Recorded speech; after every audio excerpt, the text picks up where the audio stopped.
E fato é que o ser humano quis: eu vou comer, eu quero ser igual a Deus, eu quero esse conhecimento. E se arrebentaram os dois, expulsos do Éden, morte de Abel, fuga de Caim, e aquilo tudo que você viu de consequências horrorosas. Só que agora eu quero pontuar duas coisas importantes aqui. Todo pecado é uma desgraça. Todo pecado. Porque todo pecado é um ato de rebelião. Presta atenção. Todas as vezes que você peca, principalmente quem é crente, morada do Espírito Santo, o Espírito Santo mora dentro de você, você não peca sem querer, você não peca por escorregão, você não peca como se fosse um animal, de repente pecou, seja sexo, seja dinheiro, ou seja sair no murro, no tapa, no tiro, na faca. Todas as vezes que, especialmente, o crente vai pecar, é um ato deliberado, você pensa, você planeja e faz. E o pecado é um ato de rebelião, porque você sabe o que deve fazer e decide não fazer. Ou você sabe que não pode fazer isso, mas decide: quem manda na minha vida sou eu e eu vou fazer. Então sempre é um extravasar do eu. Eu quero fazer. Todo pecado é um ato consciente de rebelião. Bate de frente com Deus. E não existe pecadinho nem pecadão, você também sabe disso. Só que existem dois tipos de pecado: pecado contra a santidade e pecado contra a autoridade de Deus. Adão e Eva pecaram, a vida virou uma desgraça na terra, não é isso? Quais as consequências do pecado na vida de Adão e Eva? Não foram horríveis? Não compensa pecar, todo pecado traz consequência ruim. Só que Adão e Eva pecaram contra a santidade de Deus, porque eles buscavam satisfação carnal, pessoal. Lúcifer pecou contra a autoridade de Deus, porque ele queria tomar o lugar de Deus. Ele queria tirar o trono de onde estava e colocar lá, junto do trono de Deus. Todo pecado é desgraça e traz problema e consequências horríveis. Mas o pecado contra a santidade, o pecado carnal, tem jeito. Vai sofrer, vai pagar um preço terrível, vai se arrebentar, mas tem conserto. Mas o pecado contra a autoridade não tem conserto. Por que há perdão para a raça humana?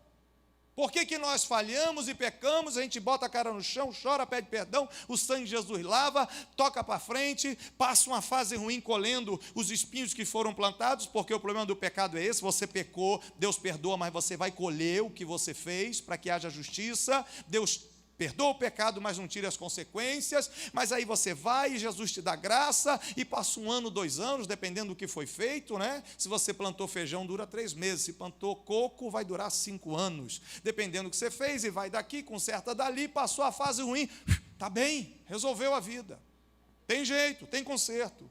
Mas pecado contra a autoridade não tem. Para a raça humana há perdão, mas para Satanás e os demônios que o acompanharam, não há perdão, porque foi um pecado contra a autoridade. Sabe onde isso fica mais claro? Nos pecados de Saul e de Davi. Primeiro rei de Israel, Saul. Você lembra da história de Saul? O Senhor tirou ele do fundo do nada, pobrezinho, lá na roça. O milheiro do pai dele era o mais pobre, paupérrimo, não tinha nada.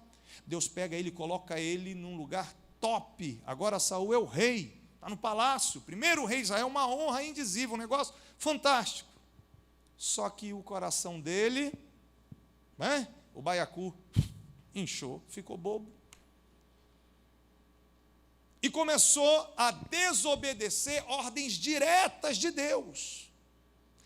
Ele não buscou só satisfações carnais e pessoais. Ele decidiu bater de frente com as ordens diretas do Senhor. Isso fica claro no primeiro grande erro dele. Primeiro livro de Samuel, capítulo 13. Vamos lá? Os irmãos estão com os olhos arregalados assim? Aí a gente para ler a Bíblia, dá uma suavizada, né? Então eu vou esperar. Abre a sua Bíblia, 1 Samuel, capítulo 13. Aproveita para...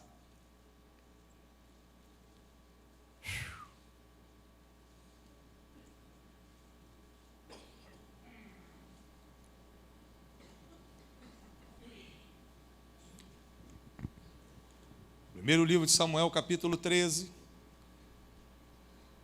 Antes de ler o versículo 13, se você já achou a Bíblia aberta, olhe para cá. Você lembra o contexto dessa história? Esse seria o dia mais importante na vida desse rei. Deus iria fazer algo inusitado, especial na vida dele. Só que tinha uma condição. O profeta Samuel, olhe para cá, foi o homem que ungiu esse rapaz, fez dele rei. Diz para ele, vai com o exército para Gilgal, monta, fica lá no fronte de guerra, espera, eu vou chegar lá, vou botar o bezerro no altar, vou meter fogo no bicho, oferece sacrifício ao Senhor, depois do culto realizado, dá bênção, aí com o culto realizado, o Senhor vai nos abençoar, vai para a guerra que você vai ganhar, mas espera eu chegar lá para oferecer o sacrifício. Tá bom, ok. O líder espiritual era Samuel, o líder militar era Saul, mas acima de Saul estava Samuel, inclusive, repito, foi quem o ungiu.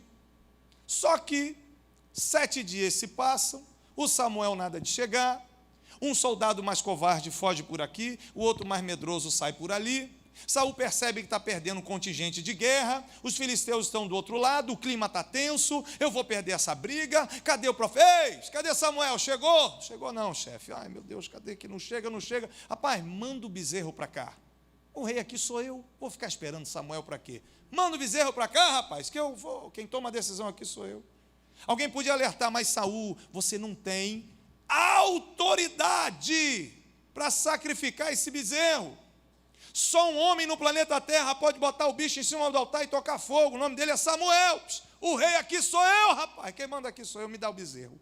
E fez a besteira, a maluquice, o pecado, a loucura de sacrificar aquele animal. Quando ele faz essa besteira desse tamanho, Samuel acaba de chegar. Mas se ele espera mais um pouquinho, ele não tinha feito essa besteira, mas a ansiedade o levou a fazer. E a sua marra, a sua soberba, a sua empáfia. Conclusão desse pecado de querer se colocar na posição que não era dele. Pergunto, óbvio, quem tinha poder para sacrificar aquele bezerro? Samuel. Saul não tinha autoridade para isso, a autoridade estava com Samuel. Então ele quis se colocar no lugar do outro. Ele quis usurpar um poder que não era dele. Pecado contra a autoridade. Disse Samuel a Saul, versículo 13: procedeste neciamente como um doido. Não guardaste o mandamento que o Senhor teu Deus te ordenou. Não guardou o mandamento, ou seja, não obedeceu.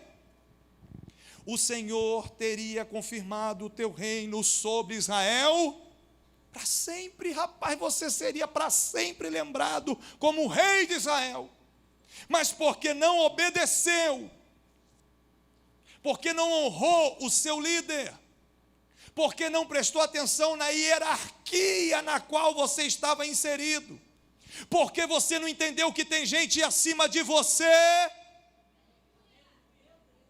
agora não subsistirá o teu reino. Não é que você não só mais será lembrado, não. Você perdeu, foi tudo. O teu reino caiu, rebelde. E já tem o Senhor buscado para si um homem segundo o seu coração, e já o tem destinado para ser príncipe do seu povo, porquanto não guardaste o que o Senhor te ordenou. Olha só, que juízo terrível. Olha, hoje você seria o cara lembrado para sempre. Foi desobediente? Não só deixa de ser o homem, como será substituído. Teu reino acabou, porque você não soube obedecer. Era só esperar o Samuel chegar. Como é que você quer tomar o lugar do Samuel, rapaz? Perdeu a bênção da vida dele. E você vê na sequência dos textos, a partir daqui, que ao invés de tentar se consertar, pior, Saul vai enfiando mais ainda o pé na jaca, Deus ainda dá mais uma chance, vai lá, mata os amalequitas, ele não mata o rei Agag, salva lá uns boizinhos gordos, começa a bater de frente com as ordens de Deus. Como é que ele acaba? Teve jeito para ele? Ele voltou? Ele se consertou? Ele se converteu?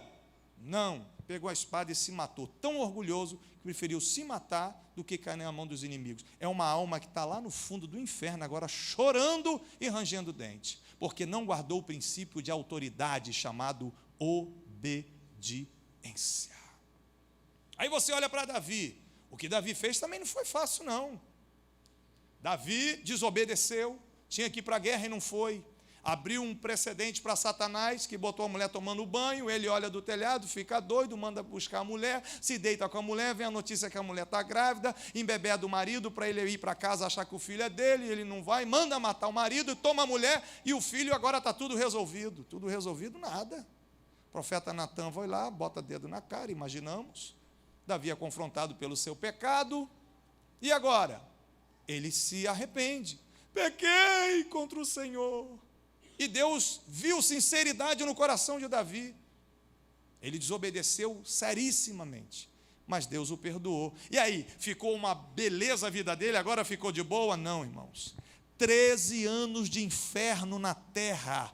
A família de Davi nunca mais foi a mesma, a vida dele nunca mais foi a mesma, amargou 13 anos de sofrimento. Um filho vai lá e se deita com a própria irmã, depois esse mesmo filho, aí o Absalão mata os dois, e depois o Absalão toma o trono, uma confusão na família de Davi. 13 anos, mas depois que passaram os 13 anos de desgraça, passou. Adultério de Davi, passou, teve jeito, consertou, resolveu. E quando Deus menciona o pecado de Davi no livro das crônicas dos reis de Israel, e diz, e em tudo Davi serviu ao Senhor com a sinceridade do seu coração, vírgula, exceto no caso de Urias, ficou ali, mas teve jeito, porque Davi pecou gravemente, mas foi pecado contra a santidade, não foi pecado contra a autoridade. Então eu posso pecar, eu posso prostituir? Não, tu vai sofrer, se lascar todo, se tu cair em pecado sexual. Arrebenta com tudo, acaba com a família, acaba com o dinheiro, acaba com a saúde, e acaba com o próprio corpo. O que eu estou deixando claro aqui pelos textos é que pecar contra a santidade é uma coisa, e o pior é pecar contra a autoridade, porque é o pecado de Satanás, é o pecado de Saul, é o pecado de Judas Iscariotes, e tem vários exemplos na Bíblia que mostram que aqueles que batem de frente contra a liderança, esses se acabam e não conseguem se consertar depois. Aí a gente vê o exemplo de Saulo de Tarso, Novo Testamento. Você lembra de Saulo de Tarso? Uma sumidade, personalidade histórica, um homem acima da média na sua geração. E era a ponta da lança do governo de Israel, na época de Jesus, na época da igreja. Ele era um homem que tinha autorização militar para acabar com a igreja, para passar o rodo. Onde é que tem cristão? Vamos lá matar, vamos lá prender, levar para o Império Romano, vamos acabar. Essa seita dos nazarenos, isso é uma praga que surgiu para atrapalhar o judaísmo. E Saulo de Tarso trabalhou, suou a camisa, gastou, empreendeu energia, lutou para acabar com a igreja. E alguém podia dizer, esse homem é um infeliz. Esse Saulo de Tarso é um miserável. Deus tinha que mandar um raio, matar, acabar com ele no caminho para Damasco. Aproveita que ele está saindo, manda um raio de fogo, Jeová, e mata esse miserável. Só que Jesus não matou o Saulo de Tarso. Jesus salvou o Saulo de Tarso. Por quê? Ouso dizer, porque Saulo era um homem obediente. Ele só estava obedecendo a causa errada. Na cabeça dele, ele estava servindo a Deus.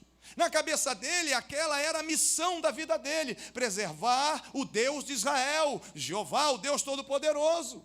Quando Jesus o confronta no caminho para Damasco, ei, você está brigando é comigo, rapaz, vai continuar brigando comigo?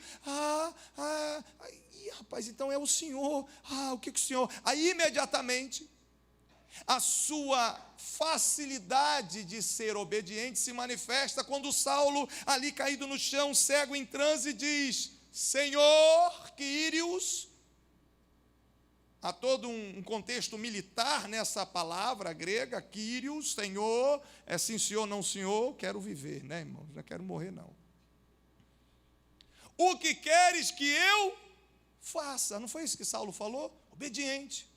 E aí o Senhor diz, eu quero que você faça o seguinte, você vai lá para a cidade e vai ficar esperando lá, que eu vou mandar alguém lá, que vai orar por você. E um tal de Ananias, que ninguém sabe de onde veio e para onde foi, tremendo de medo, mas foi lá, porque também foi obediente, porque o reino de Deus só funciona se houver obediência, senão vira reino de Satanás. Aliás, até no reino de Satanás, se não tiver obediência, eles matam. E Ananias vai lá, ora pelo apóstolo, pelo Saulo, que vira o apóstolo Paulo, e ele se torna um homem obediente. Talvez a pessoa mais importante do Novo Testamento, depois de Jesus, é claro. Porque Jesus viu que no coração daquele homem, que parecia ser o Satanás que estava matando a igreja, havia no coração dele disposição para obedecer. Se Deus vê no seu coração disposição para obedecer, seu relacionamento com Deus está tranquilo, irmão. Não sei quais são os seus defeitos de fábrica, quais os problemas que você trouxe antes de ser crente. Pastor, meu problema era pornografia. Ai, pastor, meu problema era o temperamento de brigar, sair na mão. Ai, o meu problema era ver uma notinha de 100. Ai, eu não sei qual era o seu problema, mas se houver disposição na alma e no coração para obedecer, Jesus te conserta, irmão. Jesus nos conserta. Jesus só quer ver o princípio da obediência no nosso coração. Agora, com rebelde, não tem jeito. Com rebelde, não tem conversa. Os fariseus e os escribas não tinham... Como é que Jesus ia conversar com eles? Não estavam a fim de obedecer. Ou você se submete, se subjuga, ou você se torna um rebelde. E o maior exemplo de obediência? Qual é o maior exemplo de obediência?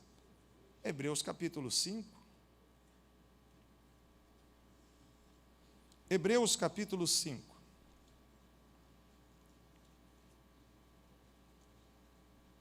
Versículo 8.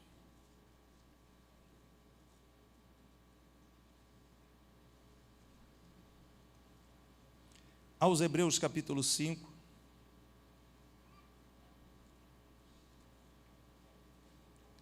Ainda que era filho, na minha versão aqui com F maiúsculo, aprendeu a obediência